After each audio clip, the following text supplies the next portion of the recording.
श्री राधे राधे दोस्तों। अनंत चतुर्दशी व्रत कथा।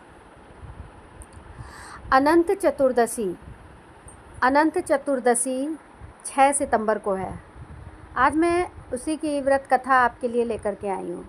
महाभारत के युद्ध में पांडवों की जीत के बारे में तो आप सभी ने सुना ही होगा, लेकिन क्या आप जानते हैं कि पांडवों को उनका खोया हुआ वैभव अनंत चतुर्दशी व्रत के प्रभाव से ही वापस मिला था। जी हाँ, आज हम आपके लिए लेकर के आए हैं अनंत चतुर्दशी की व्रत कथा, जिसे स्वयं श्री कृष्ण ने पांडवों को सुनाया था।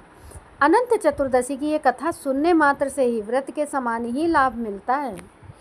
बात उस समय की है जब पांडव कौरवों से चौपड़ में अपना सर्वस्व हार चुके थे और शर्त के अनुसार उन्हें 12 वर्षों का वनवास भोगना था।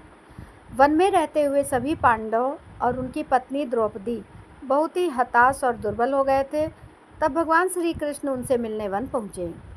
कृष्ण को देखते ही युधिष्ठिर ने अपनी व्यथा उन्हें सुनाई और दुखी मन से पूछा, हे तात, मुझे और मेरे कुटुंबजनों को ये दुख क्यों भोगना पड़ रहा है? कृपया करके इस विषम परिस्थिति से बाहर आने और अपना राज्य वापस प्राप्त करने का कोई उपाय बताएं।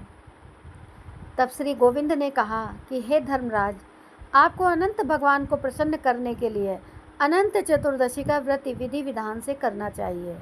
इस व्रत के प्रभाव से आपके सभी पाप नष्ट होंगे और आपकी मनोकामनाएं पूर्ण होंगी। ये व्रत करने से आप सभी लोकों में विजयी बनेंगे। इसके पश्चात श्री कृष्ण बोले, हे धर्मराज, अब आगे इसकी कथा सुने।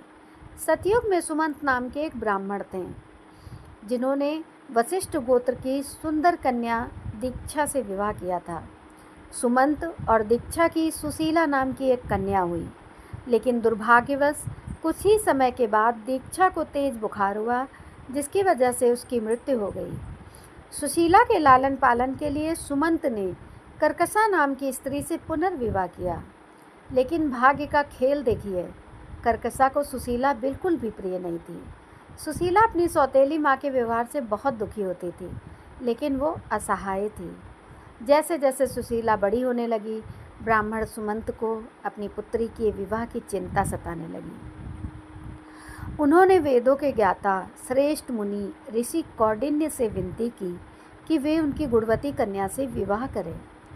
ऋषि कौंडिन्य ने उनकी विनती स्वीकार की और सुशीला से विवाह कर लिया।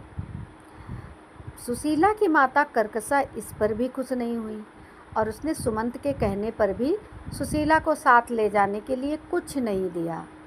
दुखी सुशीला अपनी पति के साथ विदा हुई। ऋषि के आश्रम जाते समय बीच मार्ग में उन्हें यमुना नदी के तट पर कई स्त्रियां पूजा करते हुए दिखाई दी। सुशीला ने उनसे इसके बारे में पूछा। तब उन महिलाओं ने बताया कि वे अनंत चतुर्दशी का व्रत कर रही हैं।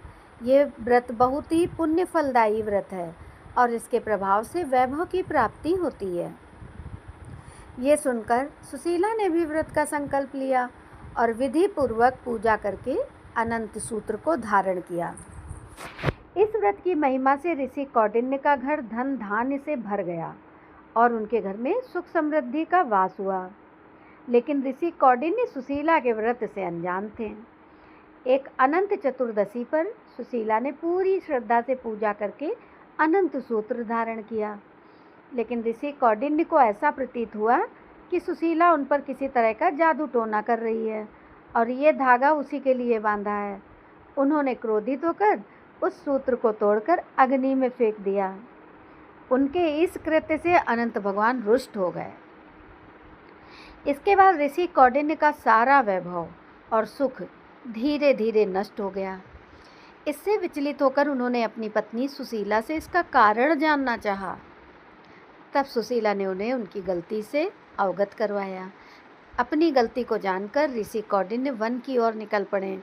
वहाँ मार्ग में उन्हें एक आम का वृक्ष, गाय, बैल, पुष्करणी, एक हाथी और एक गधा मिला। इन सभी से कौंडिन्य ने पूछा कि क्या उन्हें भगवान अनंत मिले? सबने एक एक करके मना कर दिया। तब ऋषि कौंडिन्य ने हताश होकर अपने प्राण त्यागने का निर्णय लिया। जैसे ही कौंडिन्य अपने प्राण त्यागने वाले थे, भगवान अनंत उनके समक्ष प्रकट हुए और आखिरकार कौंडिन्य को भगवान के ब्रह्मांड स्वरूप का दर्शन हुआ। अनंत देव ने उन्हें बताया कि वन में उन्हें जितने भी प्राणी मिले वे सब पिछले जन्म के मनुष्य थे जिनसे कुछ गलतियां हुई थीं। अब उसी की वजह से उन्हें इस जन्म में ये दुख भोगना पड़ रहा है। ऋषि कौंडिन्य ने अनंत भगवान से अपने पाप की क्षमा याचना की और अनंत चतुर्दशी व्रत करने का संकल्प लिया। इस व्रत के प्रभाव से उन्हें शीघ्र ही अपना खोया हुआ वैभव वापस मिल गया। उसके बाद इस कथा को सुनाया श्री कृष्ण जी ने पांडवों को। फिर पांडवों ने भी इस व्रत को रखा और इस व्रत को रखने के बाद ही उन्हें अपना वापस राज्य मिला। ये है व्रत की महिमा। तो राधे राधे दोस्तों, व्रत की कथा समाप्त हुई। जो लोग व्रत रख रहे हैं वो व्रत करने के बाद, इस कथा को सुनने के बाद विष्णु भगवान की आरती करेंगे और उस जो इसमें 14 गांठें लगी होती हैं, एक सूत्र होता है, धागा होता है, उसकी पूजा की जाती है।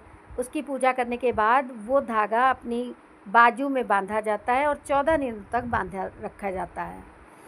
तो राधे राधे दोस्तों, आप मेरे चैनल को भी सब्सक्राइब करिए और हमें कमेंट करके बताया करिए कि आपको मेरी कहानियाँ, जानकारियाँ कैसी लगती है। धन्यवाद दोस्तों।